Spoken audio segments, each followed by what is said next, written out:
একই দিনে দুই বোনের বিয়ে। একজন বিয়ে করলো শত কোটি টাকার ধনী পরিবারে, আর একজন একজন মাছ বিক্রেতা গ্রামের ছেলেকে। কিন্তু কয়েকদিন পর যা ঘটল, সবাই স্তব্ধ।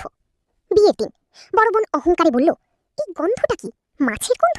তুমি তো গ্রামের লোকই রয়ে গেলে। ছোট বোন চুপ করে হাসলো, কিছু বলল না। কয়েকদিন পর ছোট বোন প্রথমবার শ্বশুর বাড়ি গেল। দেখি পুরো উঠানে শুকানো মাছ। সে একটু লজ্জা পেল, কিন্তু ঘরে ঢুকেই অবাক।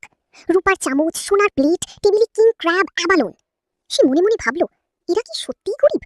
শাশুড়ি হেসে বলল, এগুলো তো আমাদের গ্রামের সাধারণ খাবার।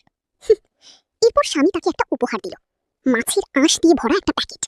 মেয়েটা কষ্ট পেল, তবুও খুলল, আর ভেতরে অবাক ঝকঝকে সোনার ব্রেসলেট। তার চোখ কপালে উঠে গেল। এরপর স্বামী তাকে পুরো জায়গা ঘুরিয়ে দেখালো। এই পাহাড় তাদের, এই খামার তাদের, এই মাছের বাজার তাদের, 80% জমি সব তাদের পরিবার কিনে নিয়েছে। আর শেষে একটা ব্যাংক কার্ড দিয়ে বলল, এতে কয়েকশো কোটি টাকা আছে, খরচ করো। মেয়েটা বুঝলো, সে গরিব কি নয়, একটা সাম্রাজ্যকে বিয়ে করেছে।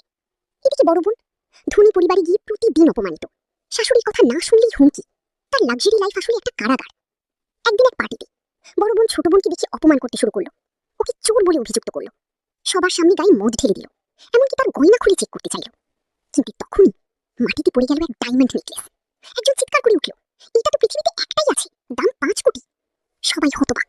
ঠিক তখনই ছোট বোনের স্বামী সামনে এসে দাঁড়ালো, চোখে আগুন, গলায় ঠান্ডা কণ্ঠ।